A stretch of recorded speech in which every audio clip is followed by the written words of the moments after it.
ዛሬ አንድ አሪፍ ቴክኒክ አሳያችኋለሁ። ሃየር ግሬድስ በተለይ ይህ ቪዲዮ ለእናንተ ነው። ስኩዌር ሩት ውስጥ የገቡ ቁጥሮችን ከስኩዌር ሩት ውስጥ እንዴት ነው በቀላሉ ማውጣት የምንችለው? ለምሳሌ ስኩዌር ሩት ኦፍ 15 ስንት ነው ብትባሉ ካልኩሌተር መጠቀም ሳይኖርባችሁ እንዴት ነው በቀላሉ መስራት የምትችሉት? እችን ፎርሙላ ተጠቀሟት።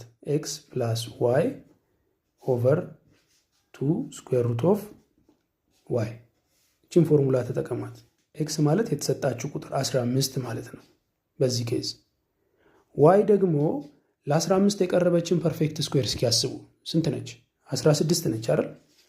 ላስታውሳችሁ፣ ፐርፌክት ስኩዌር ማለት አንድ ቁጥር ከራሱ ጋር ሲባዛ የሚሰጠው ውጤት ማለት ነው። አሁን 16 ፐርፌክት ስኩዌር ነች።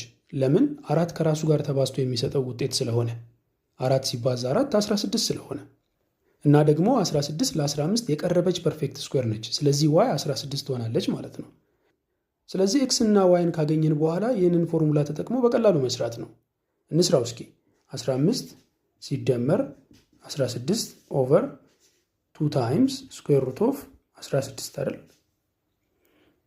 ከዛስ 15 ሲደመር 16 31 ይሆናል።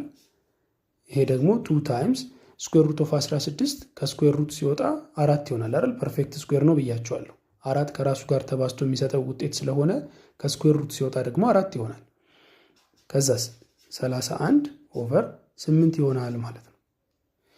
በስተመጨረሻ 31 ለ8 ስታካፍሉት 3.87 ይመጣላችኋል የመጨረሻው ውጤት።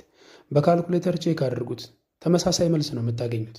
እስኪ በዛ መሰረት እናንተ እችን ስሯትና መልሳችሁን ኮሜንት ላይ አሳውቁኝ። ስለዚህ ጉዳይ ሙሉ ነገር ማግኘት ከፈለጋችሁ ዩቲዩብ ላይ የሰራሁት ቪዲዮ አለ። ዩቲዩብ ሊንኬን ፕሮፋይሌ ላይ ታገኙታላችሁ። እሱን ሊንክ ተጭናችሁ ዩቲዩብ ላይ በመግባት መከታተል ትችላላችሁ።